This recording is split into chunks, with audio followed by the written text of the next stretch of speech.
Hey, this is the new frontier, and you're gonna be seeing this shirt for like 5 or 7 more episodes. Great, okay. I was saying when you can tell when I need to do laundry because I'm either wearing a con shirt or a shirt with my face on it.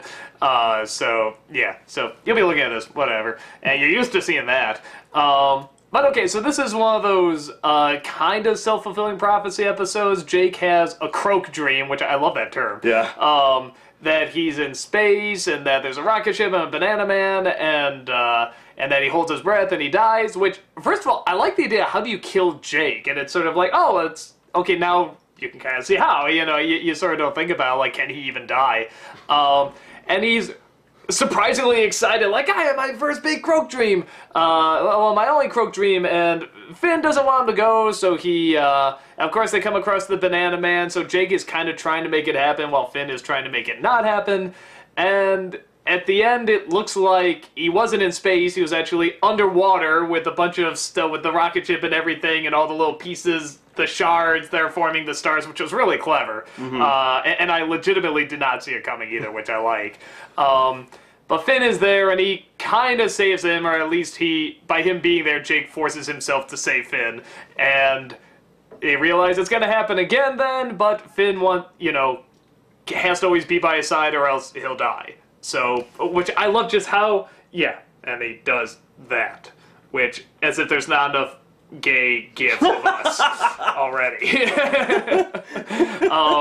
So, yeah, and he says, so I'm just always going to be by your side, which I'm now really curious if this show, like, follows through somehow with all that stuff being repeated.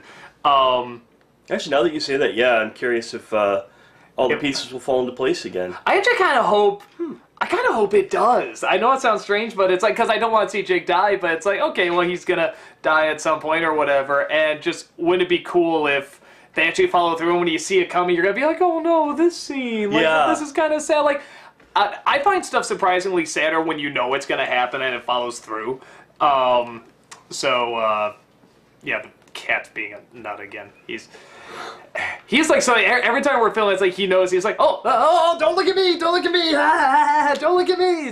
Not when we're watching the episode. Yeah, only when we film. He's like, up, you filming? Okay. Yeah, because I always feel that, like, sometimes it's even sadder when you know what's going to happen in a story and you know they can't escape it. So that'd actually be kind of cool if they follow through with it. It'll be sad, but that'd probably be the point. Well, I mean, there's a difference between, like, the shock of it happening, like, oh my god, and then the whole thing of, oh god, it's coming up, I know it's coming, here we go, gotta get prepped for it. Yeah, I mean, maybe because I'm so used to the shock death, I don't know, and so many people try to use it, but I like the you know it's gonna happen death. If done right, it works incredibly well. Yeah, so if you guys are gonna follow through with that, follow through with that. That should be kind of cool. It's a good episode. I like that.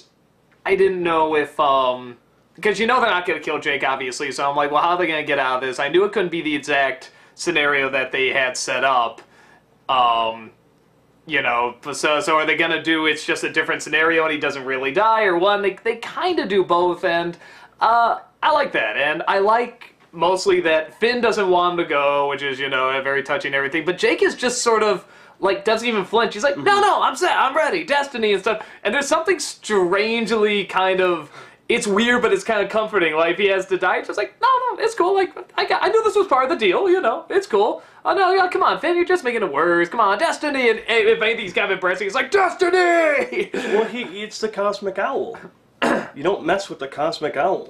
Yeah, did we see the cosmic owl before? Well, briefly we saw him. Well, wasn't he? Because I remember that design. I want to say it was back with the that thing in the tree that came to life. Was that it or something? Am I thinking of with peoples that said don't, like, I thought it was like a drawing or a symbol or something. Oh, maybe. I don't remember that. But no, it's with the Ice King. Where the Ice King is floating through the air when you first pretty much meet him, saying, why don't people like me? And he goes, oh, you're a sociopath. Oh, that's right! So that was the first appearance of the Cosmic Owl. Yeah. Okay, huh. You don't mess with the Cosmic Owl, because what the Cosmic Owl shows you will happen. Wow. Okay. So that's, yeah, I totally didn't remember that. Yeah, and I think that's what made it a good episode, because we've seen this stuff where it's like, oh, it's not like, whatever, the self-fulfilling prophecy, what you see happening is not what's going to happen, or it is, but in a different way. Or, you know, we've seen that done before, and it's like, oh, how are they going to do it? Okay, they did that way. But I think what held it together, like, made it really unique was their reactions to it. Damn, kitty.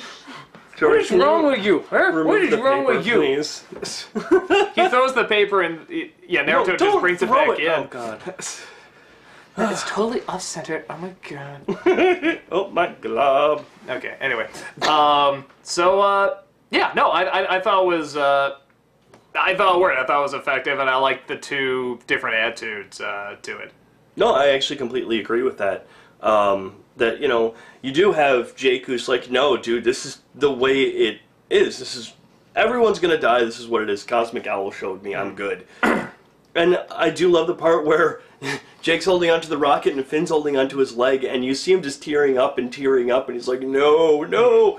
And then, of course, Jake just finally kicks him off. Destiny! I don't know why, that just made me laugh the most. I just love how hardcore he was. He's just like, you know, Destiny! Yeah. Like, rock on! You know, sort of thing. And I sort of like, I like these two different attitudes because neither one is right or wrong, per se. You know, there's one where it's like, no, never fight, never give up, you know, that's how you live more and stuff like that, but it's, at the same time, it's gonna happen someday. Yeah. I mean, all of us are gonna croak, so, you know, the idea of just, no, be at peace with it, it'll be better and stuff like that, you know, it's two very different attitudes that are both kind of warranted. Yeah. So, no, I like that. I thought it was pretty cool. I'm trying to think what in terms of funny. Well, okay, the Banana Man's Weird Al. Yep, that's right. Yeah, Weird you Al. were saying that. Yeah, I wouldn't have guessed it. Like you say, he's under glass most of the time. I just wanted to borrow a cup of sugar. The only thing that made me think maybe it was a celebrity, because he says so little in it, was that they held on him doing the, oh yeah, oh, here we go, yeah, woo! That I'm saying to myself. So what was he doing during that, though? He had the glass jar in his head. He's doing what looked like exercises. Show me what some of them were. One was this, okay, right? Something like that. The other was, well, he flips around this way, but it would fall on you. I can't remember the other ones. I'm not very active for the camera. Oh, I'm sorry. I'm trying to get, see, there you go. Trying to give people a show here. Everything is awesome. Sorry, it's really in my head. Destiny! But, yeah, the one part that really made me laugh, aside from what the Destiny or whatever really is, and the fact that it's gonna happen again, which how the hell is that all gonna add up again, is the, I love when they're talking underwater, it's like, oh,